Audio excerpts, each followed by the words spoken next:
Hello and welcome to Sketch of the Day. Today we're going to continue working on our 2-point perspectives and do a little bit more practice with shading.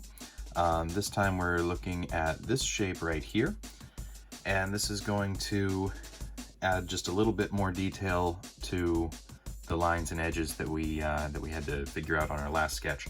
So similar idea to start. We're going to place our two vanishing points out here on the horizon line. So I'm just gonna lightly fill in that horizon line. And now I'm gonna fill in the front edge of my part. The front edge is a little bit shorter than the overall height of the part, so I'm just gonna keep that kind of short. And again, we want this sort of up near close-ish to the 2 points. If we put it way down here, we're going to notice that the perspective effect is a little extreme and makes the shape look not so realistic. So I'm going to start that right here, and from there I can go back in my depth direction, light construction lines, and I can go back in my width direction, again light construction lines.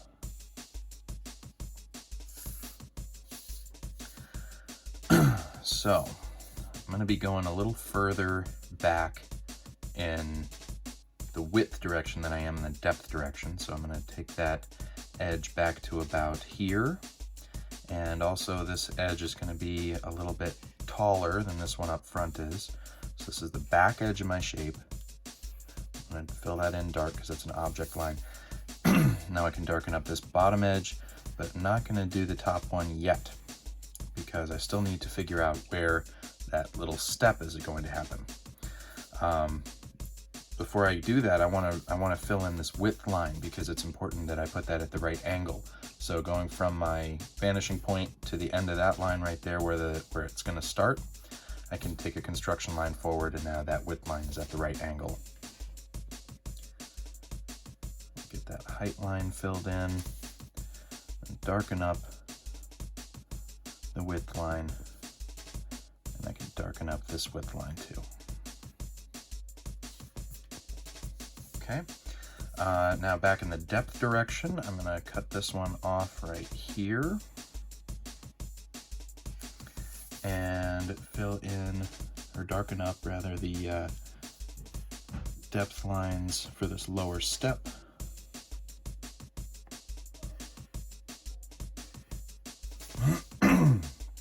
Okay, so I have these 2 points here that need lines going in the depth direction and only half the distance across the shape. So I will connect those here, give us some light construction lines here and here.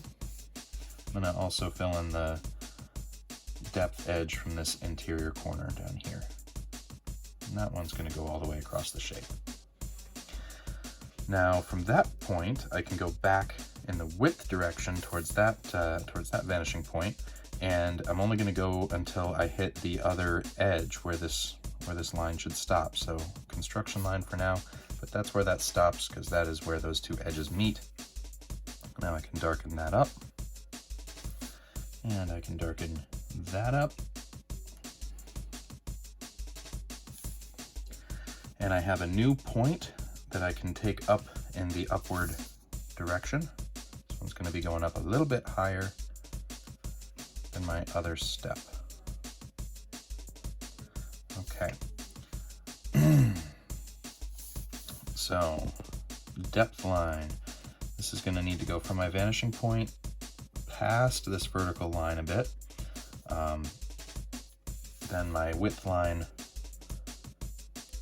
I can take back in that direction from that upper corner. Now I have to decide here where to put my vertical line, which is kind of a visual estimate. I'm looking for a distance that looks like about halfway back on the shape. So from that point back in the depth direction this far, I can darken up. So that's an object line now. And from that point in the depth direction, I can connect these 2 dots and darken that up. Now I have a new interior edge here that needs its width line, and really I can stop it right where it crosses with this depth line because these two edges meet right there. Darken that up. Take this one and darken it up.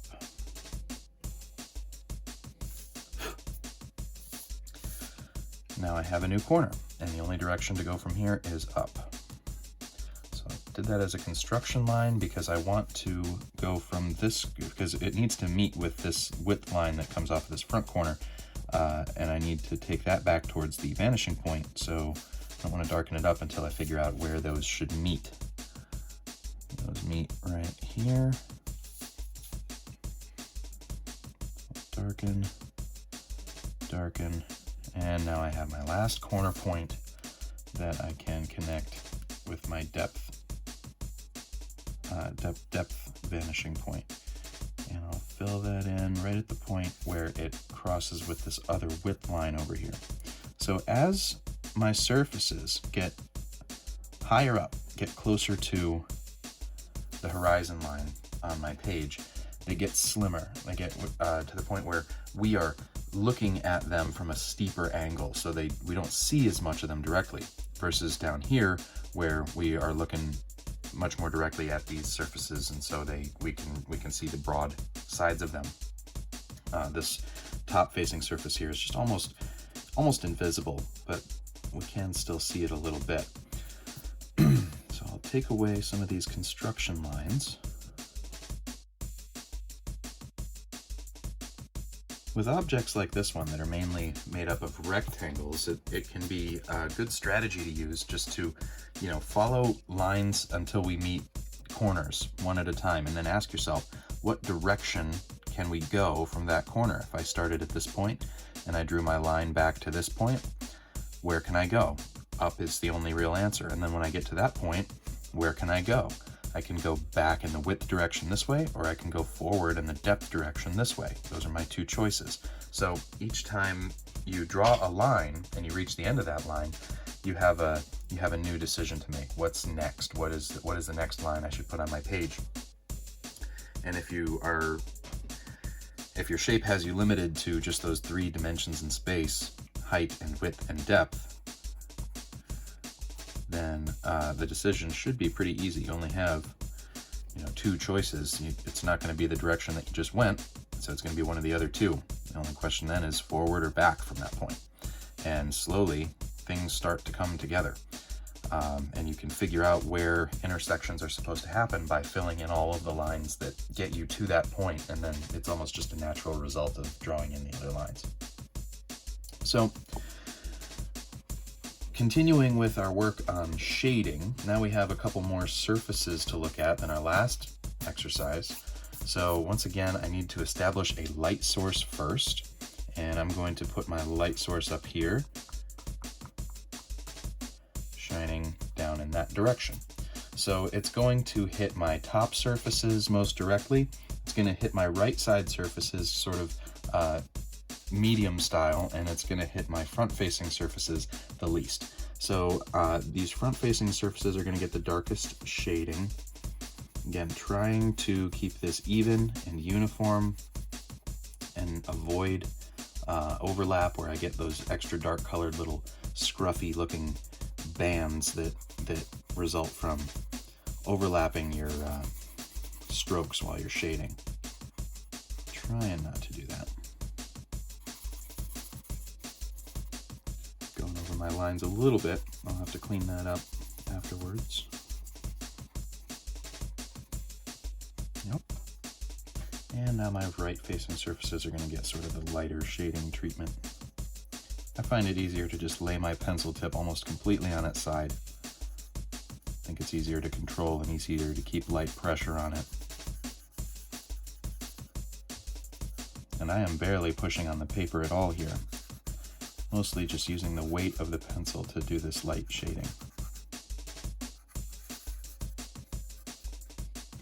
And there we have it, another nicely shaded 2-point perspective. Sign it and date it, and your sketch of the day is complete.